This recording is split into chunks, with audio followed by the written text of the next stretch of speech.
अजी इस मुल्क को खतरा न हिंदुओं से है न मुसलमानों से है। कि अजी इस मुल्क को खतरा न हिंदुओं से है न मुसलमानों से है। अजी इस मुल्क को तकलीफ है तो सिर्फ बेईमानों और गद्दारों से।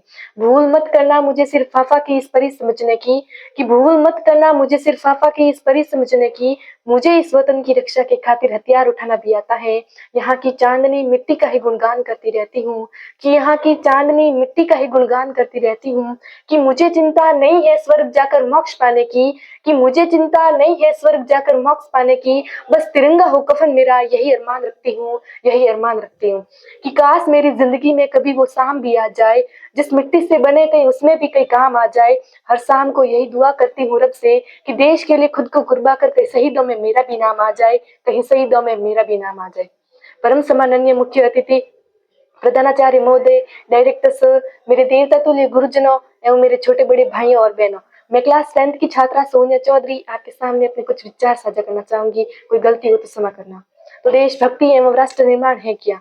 तो मैं नहीं मानती कि राष्ट्रगान में 52 सेकेंड खड़े होकर गाना वंदे मातरम और भारत माता की जोर जोर से नारे लगाना ही देशभक्ति है। महोदय, ये वह सदी है जहाँ नीति नियमों और नैतिकता के मूल्य कोड़े के भाव बेचते ये लोग मुझे नजर आते हैं। महोदय, ये वह सदी है जहाँ दो सगे भाई भी शांति अमन और चैन के साथ बड़ी मुश्किल के साथ जीते नजर आ रहे हैं। और जिस देश के युवा व्हाट्सएप, इंस्टाग्राम और फेसबुक जैसे सोशल मीडिया की साइट पर सेटिंग, डेटिंग, चैटिंग जैसे मायाजाल में फंसे ये लोग मुझे नजर आते हैं।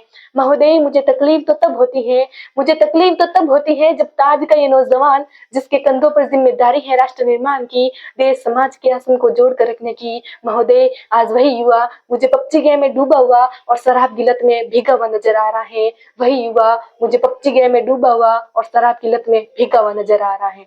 तो मैं इन युवाओं को कहना चाहूंगी कि मोह माया की निद्रा में सोने वालों, अब भी वक्त है कि तुम जाग जाओ। कि मोह माया की निद्रा में सोने वालों, अब भी वक्त है कि तुम जाग जाओ, इससे पहले कि तुम्हारी ये नींद पूरे राष्ट्र को ही न ले डूबे, पूरे देश को ही न ले डूबे। अजी इस मुल्क को खतरा न हिंदुओं से है न मुसलमानों से है। कि अजी इस मुल्क को खतरा न हिंदुओं से है न मुसलमानों से है। अजी इस मुल्क को तकलीफ है तो सिर्फ बेईमानों और गद्दारों से। एक सैनिक बनकर सेना में जाना ही देशभक्ति नहीं होती। कि एक सैनिक बनकर सेना में जाना ही देशभक्ति नहीं होती। आजादी के समय बात कुछ और थी, अब बात कुछ और है। तब झांसी की रानी लक्ष्मीबाई से लेकर शहीद आजम भगत सिंह तक, चंद्रशेखर आजाद से लेकर महात्मा गांधी तक, इन्हें हम देशभक्त कहते हैं। परंतु आज मैं देशभक्त कहूँ तो किसे कहूँ?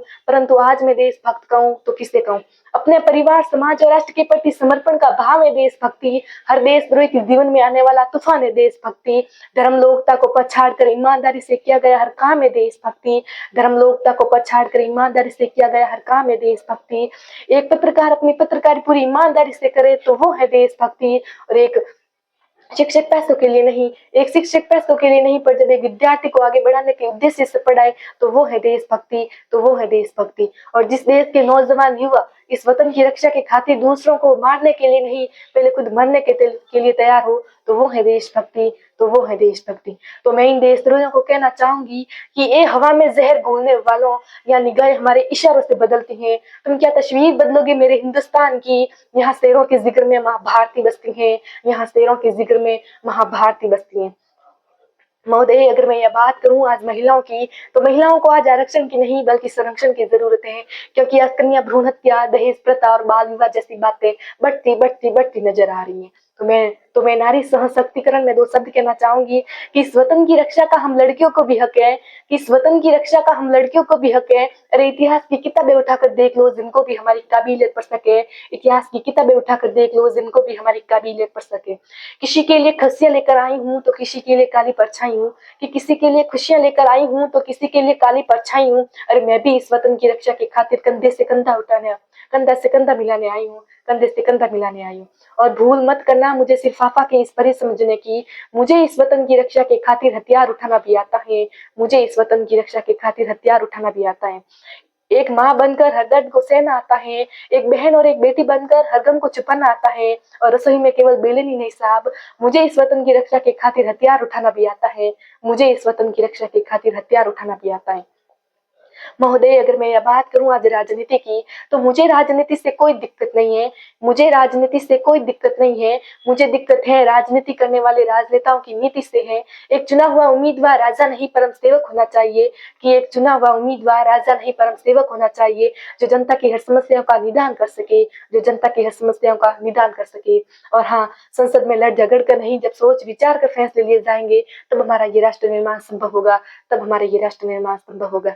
तो मैं इन राजनेताओं को 2 शब्द कहना चाहूंगी कि जिन्हें हम हार समझ बैठे गला अपना सजाने को, कि जिन्हें हम हार समझ बैठे गला अपना सजाने को, अरे वही अब नाक बन बैठे अब हमी को काट खाने को, वही अब नाक बन बैठे अब हमी को काट खाने को। आज राजनीति, भ्रष्टाचार और काला रंग इस देश के परम मुद्दे हैं। इस डर से हम एक सोने की चैन को खरीद तो जरूर सकते हैं, परंतु नींद चैन से सो नहीं सकते, परंतु नींद चैन से सो नहीं सकते। हमारा राष्ट्र निर्माण तब संभव होगा जब एक गरीब की झोपड़ी को बदलकर उसका अपना एक घर होगा। हमारा राष्ट्र निर्माण तब संभव होगा जब पत्या किसान के खेत तक पानी पहुंचाया जाएगा। हमारा राष्ट्र निर्माण तब संभव होगा जब इस देश के कॉलेज और विश्वविद्यालय किसी राजनेता के आड़े नहीं पर जब शिक्षक के मंदिर कहलाएंगे। हमारा राष्ट्र निर्माण तब संभव होगा जब हमारा आइडल, हमारा नायक कोई अभिनेता नहीं पर जब विंग कमांडर अभिनंदन जैसा वीर योद्धा होगा, जब विंग कमांडर अभिनंदन जैसा वीर योद्धा होगा। हमारा राष्ट्र निर्माण तब संभव होगा जब परीक्षाओं के पेपर लीक नहीं होंगे और युवाओं की भविष्य के साथ कोई खिलवाड़ नहीं किया जाएगा, और युवाओं के भविष्य के साथ कोई खिलवाड़ नहीं किया जाएगा।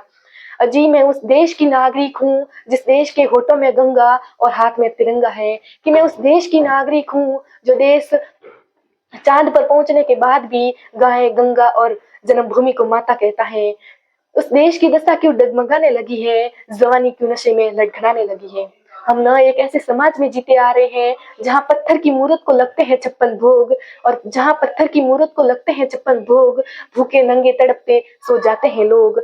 एक गरीब को, एक मजदूर को मजदूर समझिए मजबूर नहीं, कि एक मजदूर को मजदूर समझिए मजबूर नहीं, और एक गरीब को काम दीजिए दान नहीं, एक गरीब को काम दीजिए दान नहीं। अगर दान देना है तो जीते जी रक्तदान एवं मरते समय अंगदान देकर एक मरते हुए जीवन को जीवन दान दीजिए। यही सच्ची देशभक्ति एवं यही सच्चा राष्ट्र प्रेम है।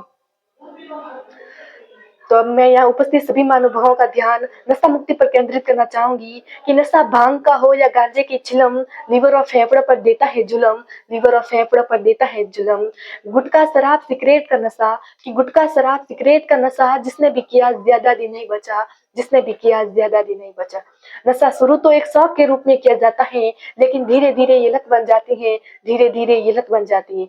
किलत कोई सी भी हो सब गलत है, किलत कोई सी भी हो सब गलत है, जो कभी छूटती नहीं, अरे वही तो लत है, वही तो लत है। विज्ञान कहती है कि नशा इंसान के शरीर में रासायनिक परिवर्तन करना शुरू कर देता है। उसके बाद हम नशे को न चाहते हुए भी हमें नशा करना पड़ता है, नशा करना पड़ता है। इसलिए मैं आप सभी से यही कहना चाहूंगी कि नशा कोई सा भी हो छप छोड़ दीजिए, नशा कोई सा भी हो छप छोड़ दीजिए। भारत में प्रतिदिन 3000 से अधिक लोग नशे के कारण मर रहे हैं। भारत में प्रतिदिन 3000 से अधिक लोग नशे के कारण मर रहे हैं। कोई चूता लगातार तो कोई गुटखा खाता, कोई शराब को पानी में तो कोई खाली ही गटकता। निमंत्रण दे रहे हैं लोग बेवजह मौत को, अरे तुम्हारे इस नशे के कारण तुम्हारा पूरा परिवार इधर उधर भटकता है, तुम्हारा पूरा परिवार इधर उधर भटकता है। जब इन लोगों को जब मैं नशा करते हुए देखती हूँ तो मेरे मन में एक प्रश्न उठता है कि आखिरकार लोग नशा करते ही क्यों है। जब मैंने ये प्रश्न नशा करने वाले लोगों से पूछा तो वो उत्तर देते हैं कि नशा करने से वो कुछ समय के लिए जिंदगी की कठिनाइयों और दुखों को भूल जाते हैं, जिंदगी की कठिनाइयों और दुखों को भूल जाते हैं। तो मैं उन्हें कहना चाहूंगी कि जिंदगी को एक, कि मत सोचो कि जिंदगी बोझ है, कि मत सोचो कि जिंदगी बोझ है, खुश रहो क्योंकि समस्याएं तो यह रोज है, समस्याएं तो यह रोज है। नशा नाश का द्वार है। जो व्यक्ति नशा करता है वह अपना शारीरिक संतुलन, मानसिक संकल्प और शारीरिक को खो देता है। इसलिए मैं आप सभी से ये कहना चाहूंगी कि नशा कोई सा भी हो छप छोड़ दीजिए, नशा कोई सा भी हो छप छोड़ दीजिए। इस नशे की बढ़ती प्रवृत्ति के लिए काफी हद तक जिम्मेदार हम भी हैं। इस नशे की बढ़ती प्रवृत्ति के लिए काफी हद तक जिम्मेदार हम भी हैं, क्योंकि हम विवाह और पारिवारिक समारोह में मनोहार के तौर पर अलम डोडा और शराब को तो बढ़ावा दे रहे हैं। हमारे आसपास नशीले पदार्थों की बिक्री हो रही है, लेकिन हम तब तक खामोश रहते हैं जब तक हमारा बच्चा इसकी चपेट में न आ जाए। इसीलिए मैं आप सभी से यही आग्रह करना चाहूंगी कि भारत को नशा मुक्त कराने के लिए सभी अपना अपना योगदान देवें।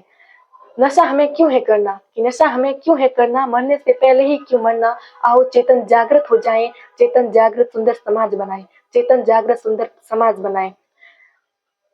कि ना थके हैं पैर कभी ना हिम्मत हारी है, कि ना थके हैं पैर कभी ना हिम्मत हारी है, जज्बा है परिवर्तन का सफर अभी तक जारी है, सफर अभी भी जारी है। जो इंसान नशे से दूर है जीता जिंदगी वही भरपूर है, कि जो इंसान नशे से दूर है जीता वही जिंदगी भरपूर है। देता समाज को दिशा नहीं, कि देता समाज को दिशा नहीं, बनता समाज का गुरूर है, बनता समाज का गुरूर है। महोदय, अब अंत में मैं अपनी इसी तमन्ना और अपनी इस वाणी को विराम की ओर ले जाते हुए बस यही कहना चाहूंगी कि काश मेरी जिंदगी में शहरत की कोई शाम आ जाए, काश मेरी जिंदगी में शहरत की कोई शाम आ जाए, काश मेरी जिंदगी मेरे वतन के काम आ जाए। ना ख्वाब है मौत का ना आरज़ू है जन्नत की, कि ना ख्वाब है मौत का ना आरज़ू है जन्नत की, पर जब कभी जिक्र हो शहीदों का तब उसमें एक मेरा भी नाम आ जाए, तब उसमें एक मेरा भी नाम आ जाए।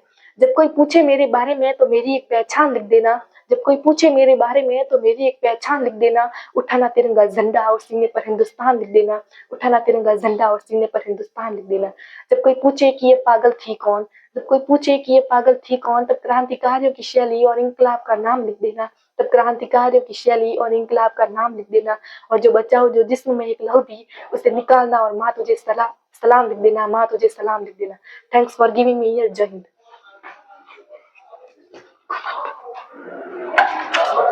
देख, देख,